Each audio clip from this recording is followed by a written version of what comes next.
Landi mo. Hindi siya ganyan pala. Padali na, oh. Mayaman si Andrea eh. Oh, grabe, hindi, oh. Eh, sino magtatanong? Ikaw na lang. Since ikaw naman yung friend. Okay. Hey, bakla. Uy, huwag mo ganun. Over. Pero yung dito sa... Okay lang yun. Game ko na ba? Oo. Ready? Ay, okay lang ha. Hindi, okay lang, go. Ready, set, go.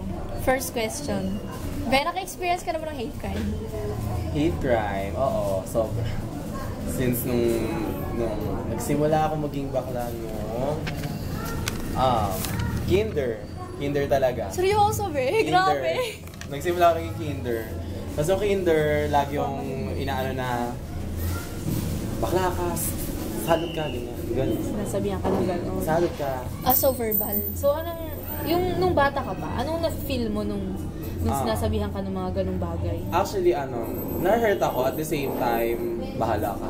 Para kasing, it's my sex, not yours. So parang, bahala ka sa buhay mo, bakla ako. Pero most talaga, ang sakit siya. Masakit siya. How about naka-experience ka na ba ng physical violence? Physical. Mostly nung grade school, sa classroom. Pwede bang i-demonstrate? Demonstrate sa video. I-narrate mo sa amin yung nangyari nung naka-experience ka ng physical assault. Physical assault. Nung morning sa school noon, nung papasok na ako ng room, parang most of my classmates usually ang ginagawa mag-throw ng paper balls. After ng paper balls, hampasin ako ng bag. Just yun. because? Wala. Parang lang, trip gano'n. Kasi nung batch ko kasi ako lang yung bakla. So, ayun. Bakla, ganyan. Bakla ka, ganyan. Ang school ko ba dati noon, CSA, Makati, ang school nun, mga mayayaman. So, nung batch ko yun, ako lang yung batch na bakla. Walang bakla doon sa batch ko, kundi ako lang. So, parang ang trip nila ako kasi, bakla, ganyan. Paano kanila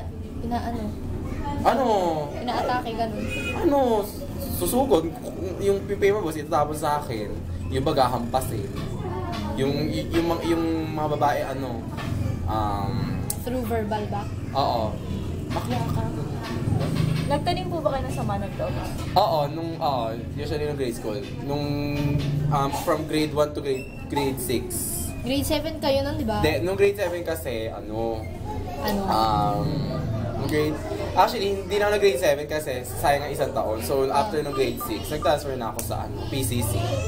Talaga? Yun na yun. Tapos yun, nung high school na, dun na, laban na. Hindi na magpapa-api. Noon. Pero ano yung ang tawag nun? Pinaka-extreme na physical assault mo? Extreme. Kwento mo sa amin yung sa mom mo.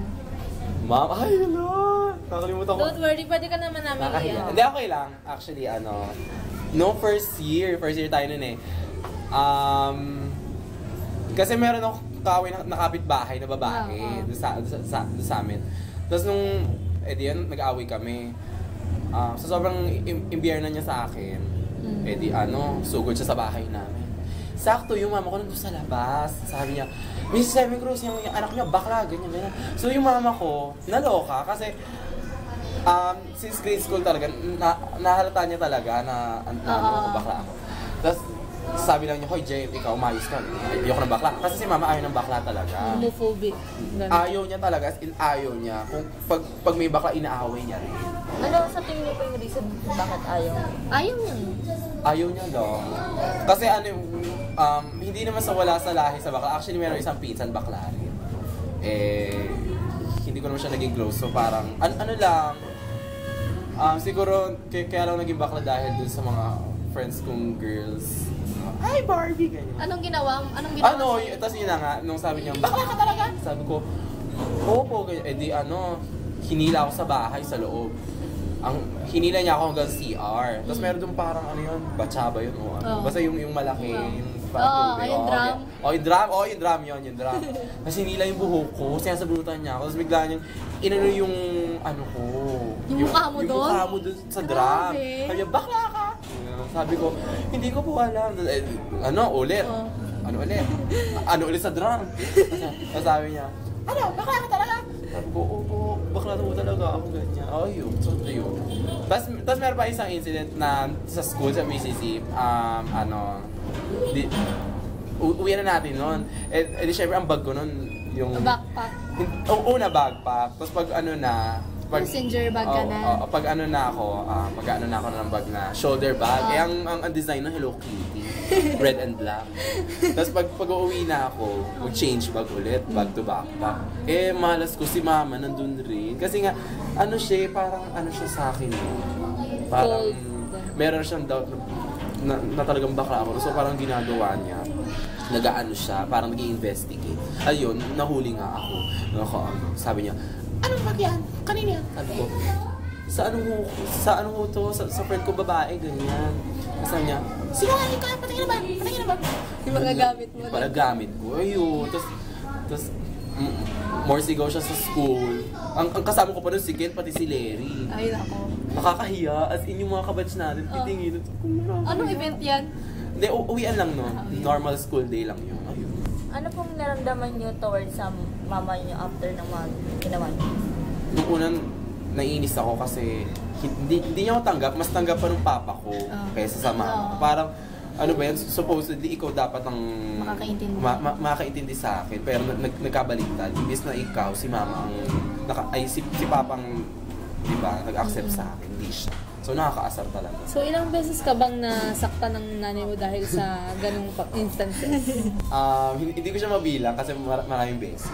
So, ibig sabihin... Sampal, talak, dun sa drum, yung gamit ko, tinapon sa labas. Lahat, oo, be.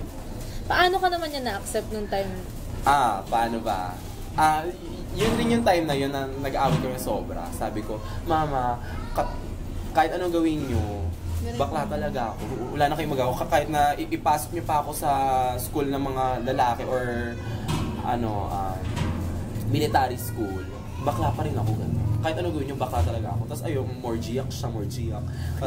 Tapos sabi ni Papa, o JM, sige, tatanggapin ka na namin. Pero hindi ko yung baklang hindi mag-aaral, mag-ano ka lang sa buhay mo. Parang wag daw mag-cross-dressing, pakababae. Pwede pala. Hindi rin, ayoko rin maging cross-dressing. Ayoko magpahaba ng buhok, ayoko mag-bra, ayoko mag-panty, ayoko magkaroon ng peg-peg tsaka Hindi. Tanggap mo na kung yung ganyan. Anong sinabi sa'yo ng mga dating yung mga classmates mo before na nang-aapi sa'yo ngayon na ngayon na kasi actually, lantad ka na talaga? Nung grade school talaga, yun yung time na lahat talaga ang dami kong kaaway. Pero nung nag-high school na ako, doon na ako naging kailangan laban, hindi pwedeng ano-anuhin ako ng tao, hindi. Actually, mas marami yung naging close nung high school kaysa doon sa grade school. Doon sa grade school, parang na lang sila na, JM, hanggang ngayon, bakla ka pa rin talaga. So, oo. Masaya talaga maging bakla. Dumating ba sa point na parang nakasakit ka na din ng ibang tao dahil sa pang-api nila sa'yo? Oo. Kailan ba yun? Hindi ko na maalala pero ang naalala ko lang, pag meron nung grade school kasi hindi talaga ako nakikipag-away, hindi talaga nakikipaglaban. Nung high school na, pag merong baka, problema, hindi ka dito, punyeta ka ganyan.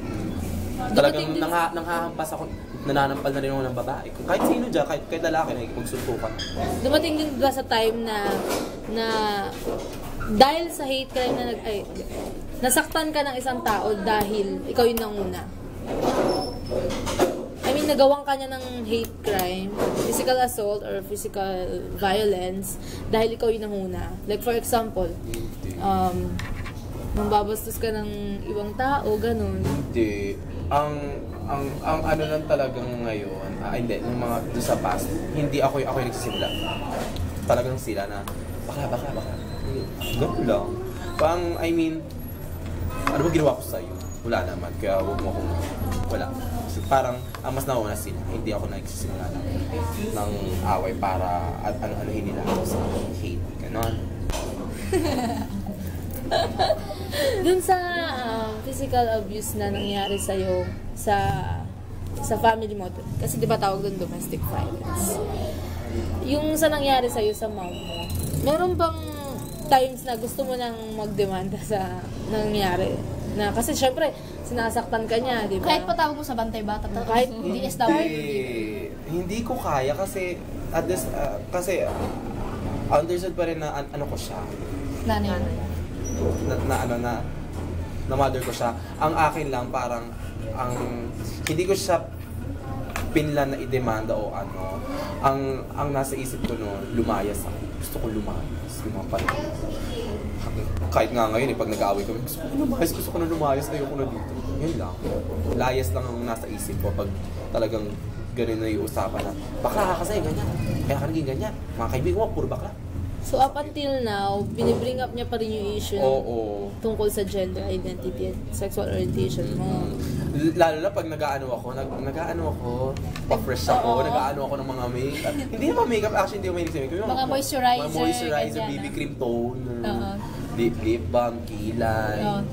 Doon siya na ano sa akin. Parang, Pag nakikita ka niya, naiirita siya. naiirita siya, parang ang sa akin lang, secure ako lang.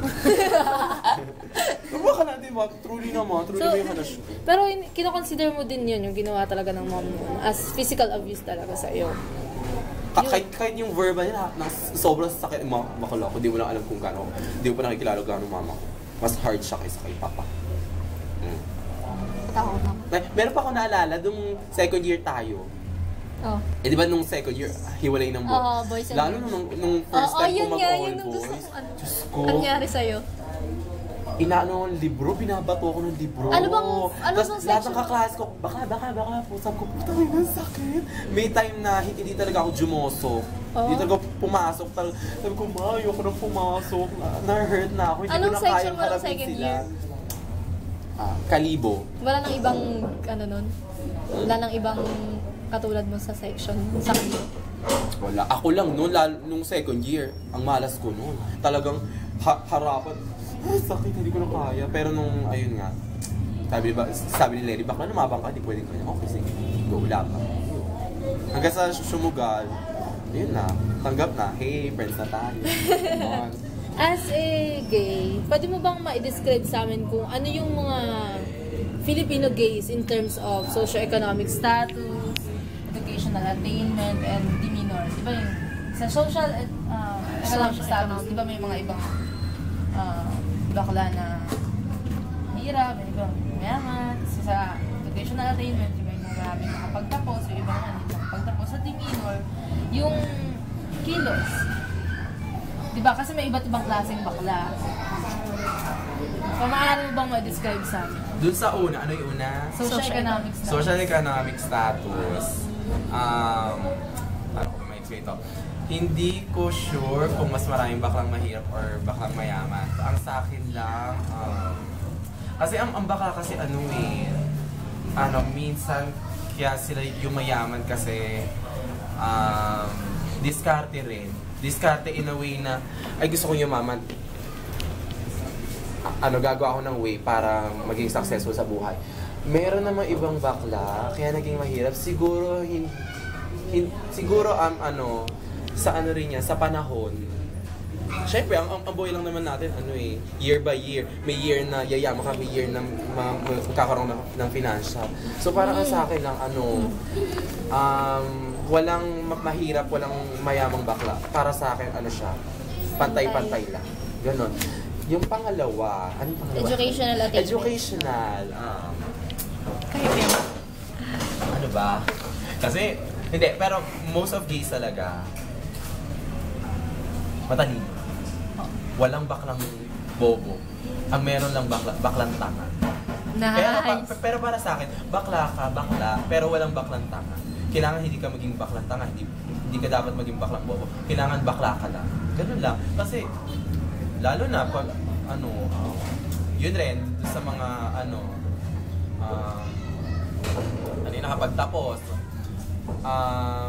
Siguro, yun nga sa sinabi ko, ang bakla rin kasi, diskarte kaya nakapagtapos. Meron ring iba, kaya hindi nakapagtapos kasi siguro, mas mas inuna nila yung social life nila kaysa sa pag-aaral. Kasi may ganun eh. May baklang ang gusto sa buhay maging makeup artist. May gustong bakla maging mas successful. Mga ganun, mga maraming goals na gusto ang bakla. Pero meron ring ibang bakla na paano ko ba ano? Meron ring ibang baklang hindi ko ma-explain. Basta yun. Meron ring baklang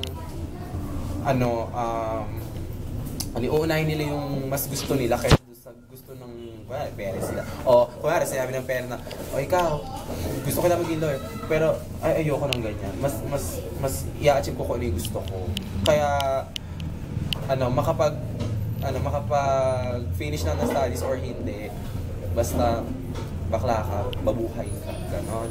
Parang yun nga lang, kasi sa akin ako yung baklang madiskarte. Hindi ko inaano yung brain ko para maging mataas.